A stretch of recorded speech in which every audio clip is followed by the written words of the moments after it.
SIU के orientation programme में सरकारी मुलाजमतों के ख्वाहिशमंद कई उम्मीदवार शरीक हुए। माहिरीन ने इनकी रहनुमाई की। बहुत से शुकूक को दूर करने तलबा ने सवालात उठाए। माहिरीन ने इसके मुदल्लिल जवाब देकर इनको मुतमईन किया। दीगर नौजवानों की रहनुमाई के लिए इसको नशर किया जा रहा है। के बाद एक अहम सेशन होगा जिसमें सवाल जवाब का सेशन होगा। अगर आप किसी को सवालात हैं तो हाथ उठाएं, वॉलंटियर आप तक माइक पहुंचाएंगे। आप फ्रीली पूछ सकते हैं हमारे स्पीकर्स के। टाइप राइटिंग का सर्टिफिकेट रहना चाहिए और उसके साथ कुछ कंप्यूटर बेस्ड का टेस्ट रहता है, उसको क्वालिफाई होना चाहिए।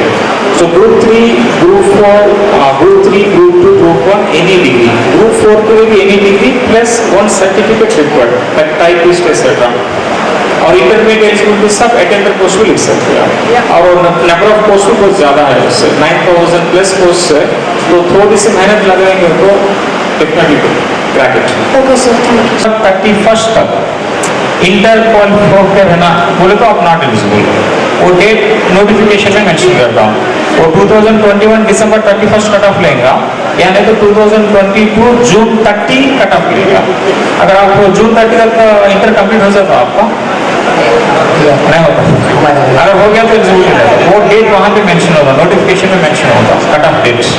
बेसिक इंग्लिश या फिर स्टार्ट कर देना है तो नेक्स्ट फ्यूचर इन फ्यूचर सारे उर्दू मीडियम्स वो फिर इंग्लिश मीडियम में कन्वर्ट हो जाएंगे। तो जो लड़कियां, जो भी कैंडिडेट्स थे जो उर्दू मीडियम से डीएड या बीएड कर चुके हैं, तो उनका फ्यूचर क्या होगा? उन लोगों को जॉब्स कैसे मिलेंगे? अभी ये सब वगैरह मांगा एकदम उर्दू मीडियम और तेलुगु मीडियम को अबॉलिश नहीं करेंगे।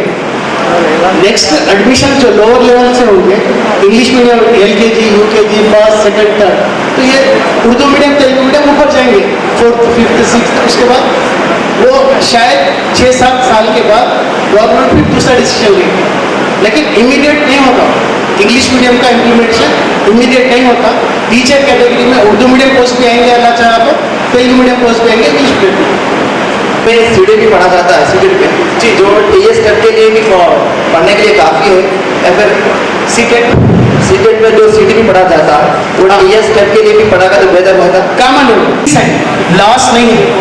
जैसा PMA primary mental ability, health assistant बोला, इंसानों के पास 7 प्राइमरी मेंटल एबिलिटी होती है, VPNSWMR।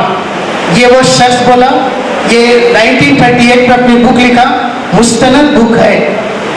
उसके बाद दूसरे लोग एक्सपेरिमेंट करके ये बोले VPNSWMR, R को 2 में डिवाइड करें, RIRD, reasoning inductive, reasoning deductive.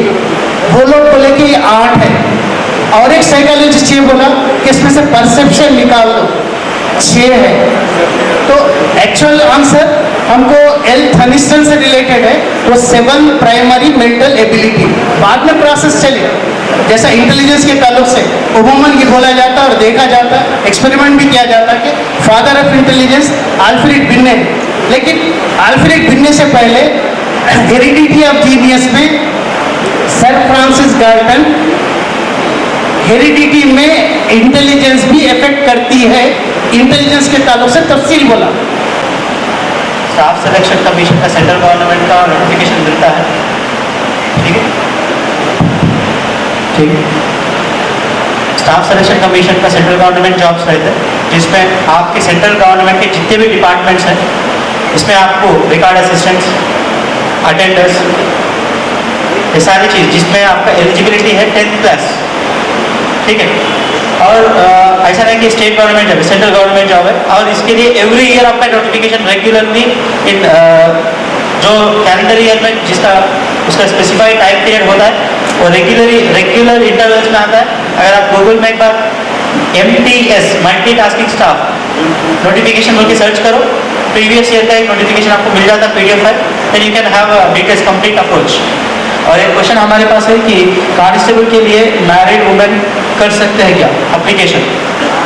Yes, सी एक्चुअली क्या है, वुमेन्स का एक स्पेसिफाइड प्रॉब्लम होता है, उनकी उम्मीदों को उनका बॉडी नेचर जो है साथ में रहता है। स्पेसिफिकली वुमेन्स के लिए थोड़ा प्रॉब्लम रहता है, एडमायर करते हैं बट कॉम्प्लिकेशंस भी होते हैं। तो इसके लिए you have to give application whether you are married और unmarried, it doesn't matter. You first give the application. You will be having the 3 stages. One is a preliminary examination, which is a qualifying in nature. मतलब इसके marks only qualified आप है या नहीं है आगे के स्टेज के लिए, बस. उसके बाद सेकंड स्टेज में आपको होता है कि इवेंट्स में वुमेन्स के लिए 3 इवेंट्स मस्ट होते हैं. 3 events. One is 100 meter, one is your long jump, one short put. 3 events. 800 meters आपके लिए नहीं होता. So only you have to practice a minimum. Now question is, if you are pregnant, then what I have to see? There is a provision. अगर आप married women हो, आपका police constable notification जब भी मिलता है, whenever you get the notification, remember that notification के बाद exactly after 4 months you will be having a preliminary exam. Suppose if April 2nd is the application date, start applications releases, then probably by May 1st or May 15th your applications will be received. Then after May 10th or May 15th your prelims exam will be in the month of September. क्योंकि last person अगर May 10th अगर application के last date है, अगर last person last hour में last minute में भी apply करता हो, उसके लिए भी फेयर चार्जेस दिए जाते हैं. उस टाइम से मिनिमम 3 मंथ्स का टाइम रहता मिनिमम, क्योंकि इस बार ह्यूज नंबर ऑफ नोटिफिकेशन है, ह्यूज रिक्वायरमेंट है, तो इसके लिए आपको 3 मंथ्स का टाइम रहता है. उसके बाद आपके लिए इवेंट्स रहते हैं. तो वुमेन्स के लिए मेन इशू यहाँ पे होता है कि जहाँ पे आपका ट्रेनिंग होता है. So please plan yourself, plan your marital life in such a way that at least you qualify prelims and mains in between the events. Events के लिए कोई छुटकारा नहीं होता, एग्जाम्पशन नहीं मिलता आपको गवर्नमेंट से. तो please plan your marital life in such a way that you can qualify the physical test also. Then after जब आपका ट्रेनिंग शुरू होता है, definitely you can give an application personally to the government through a proper channel. Then may they consider your training after the period, or they may ask you to continue with the same training schedule. I hope I have clearly clarified your doubt. Whether degree final year candidates are eligible or not for Group 2 exam. So by the time of notification, you should possess degree or any other graduation exam, that is mandatory.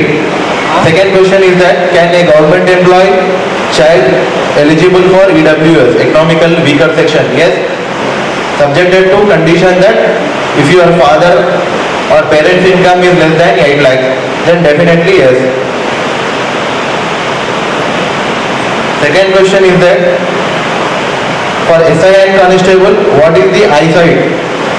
So it should be 0.5 and 6/6 vision should be clear. Third question is, what is the material for GS, for SI and constable? I have mentioned for GS there is a book called UFED General Knowledge, which is very good book, so you should prefer that book for general studies. And apart from that, if you are preparing for Telangana movement, then go for Telugu Academy, Telangana movement and state formation book. Okay, that's it. Of approach in applications, there is a process called OTR, one-time registration. Specifically, this one-time registration process is useful for the job notifications which will be released by TSPSC.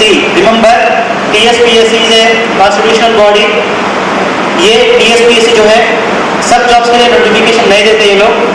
Which jobs can be notified for this TSPSC? These jobs only will be filled up. So इसके लिए आप लोग one time registration process को complete करना चाहिए. ये one time registration process क्या होता है? इसमें आपके फर्स्ट क्लास से लेके हाईएस्ट क्वालिफिकेशन तक आप अपनी डिटेल्स फिलअप करना चाहिए with all the details, educational, technical, every details, ताकि आपको एप्लीकेशन के टाइम पे फिर अलग से डिटेल्स फिलअप करने की जरूरत ना हो.